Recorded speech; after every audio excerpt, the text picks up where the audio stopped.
The pre-race odds board at the Interstellar Games Authority's Central Pavilion listed Kate Bishara at 900 to 1, a number so far outside reasonable competitive range that the authority's own statisticians had briefly debated whether to list her at all.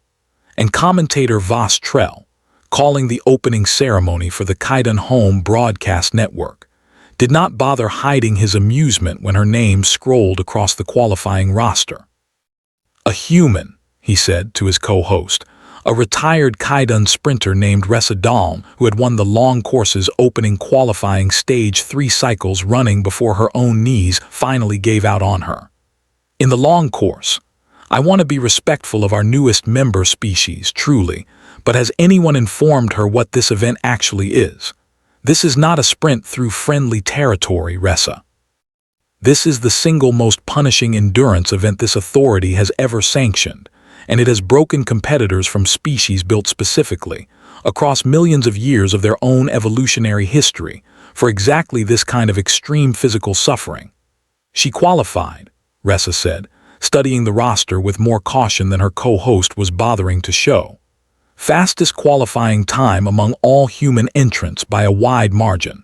That's not nothing, Voss. And I would remind our audience that this broadcast team has been wrong about newcomer species before." "Perhaps," Voss allowed, though his tone made clear he considered the comparison generous at best. "But those were sprinters proving themselves against sprinters, strength athletes against strength athletes. This is different.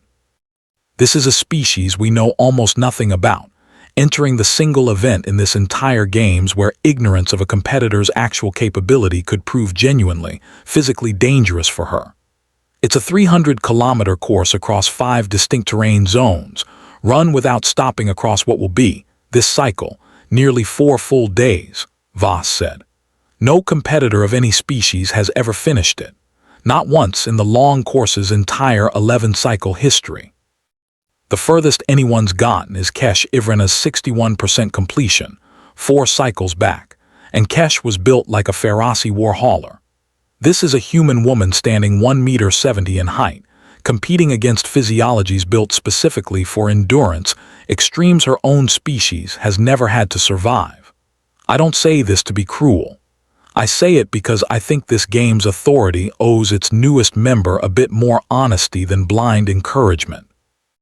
The long course had been designed 3 centuries earlier, not merely as a test of endurance but as a deliberate, almost philosophical statement about the limits of mortal bodies.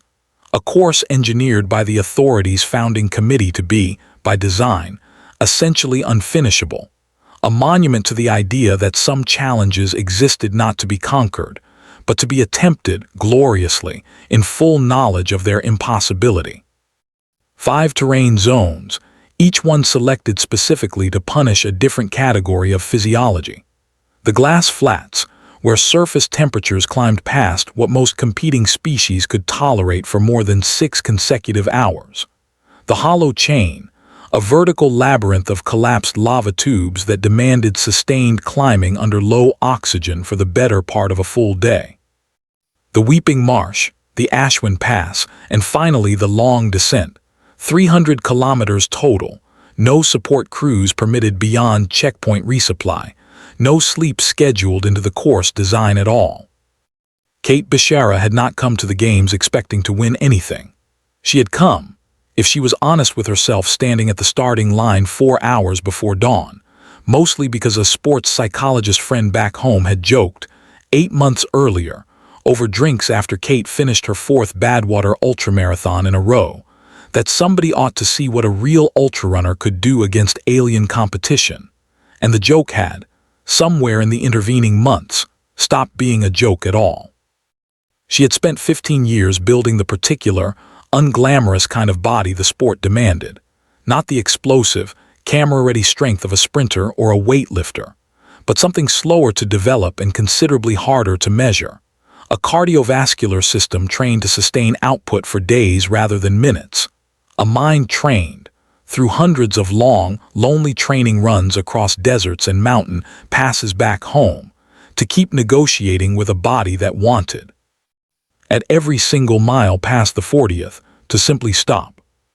"You understand," said the authorities' medical liaison, a careful, soft-spoken Ferrasi physician named Das Kellen, reviewing Kate's biometric profile the morning before the race, "that this course has claimed serious medical incidents from competitors with considerably more raw endurance capacity than human physiology appears on paper to possess.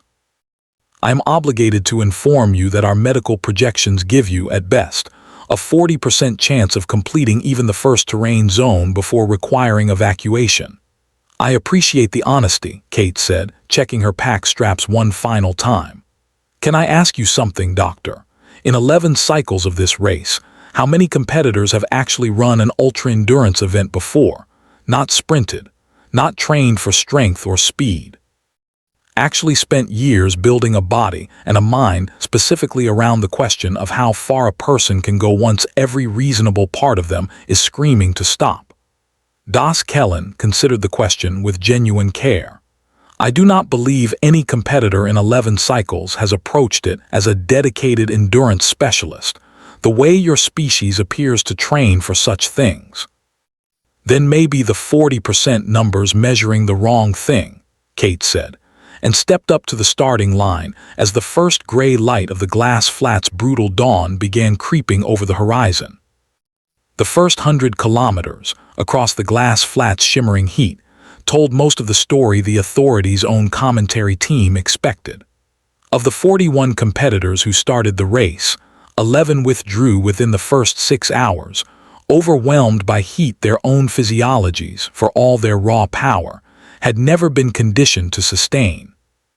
By the 12-hour mark, the field had thinned to 26, several of the game's most decorated strength athletes among the withdrawals, their bodies simply unable to convert their considerable power into the kind of patient, metered output the glass flats demanded. Kate Bishara crossed the checkpoint in 14th position. "She is not racing," Vostrell told his audience. "She is moving at what looks like barely more than a brisk walk, drinking constantly, eating on a schedule she appears to be following with almost mechanical discipline, and she has not once shown any sign of the urgency every other competitor is displaying. I confess I do not understand what I am looking at. I think," Resadon said slowly, "that we are watching someone who has already decided this isn't a sprint at all. Every other competitor trained for events measured in minutes or hours. She trained for something measured in days. I don't think her pace is a limitation, Voss. I think it might be the entire strategy."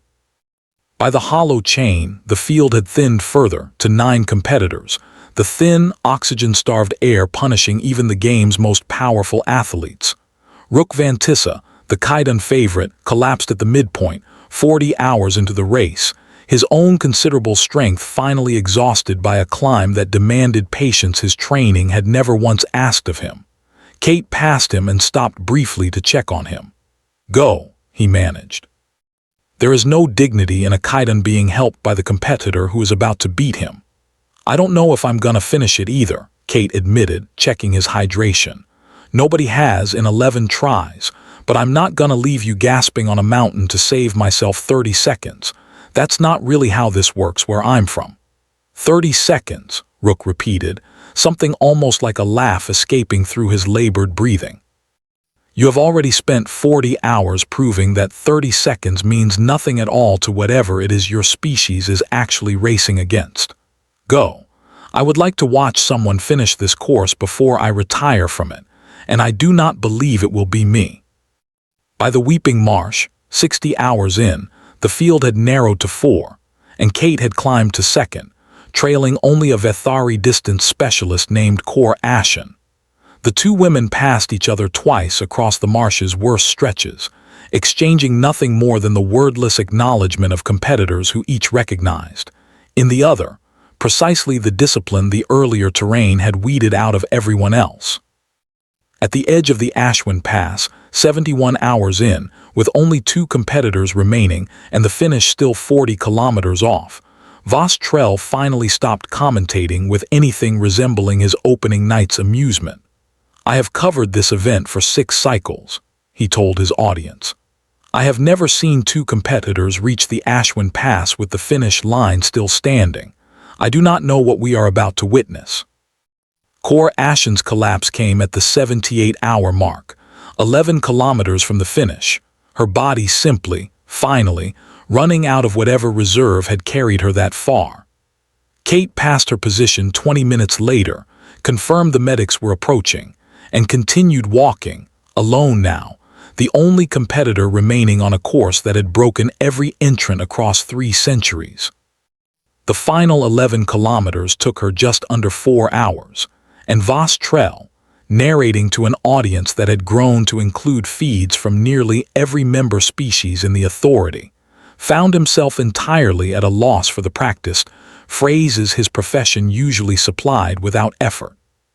She crossed the finish line at the 82-hour, 17-minute mark, becoming the first competitor in the long course's 11-cycle, 3-century history to complete it, and she did not celebrate, did not raise her arms, only sat down, slowly, exactly where she stood, and accepted the water bottle a stunned checkpoint official pressed into her shaking hands.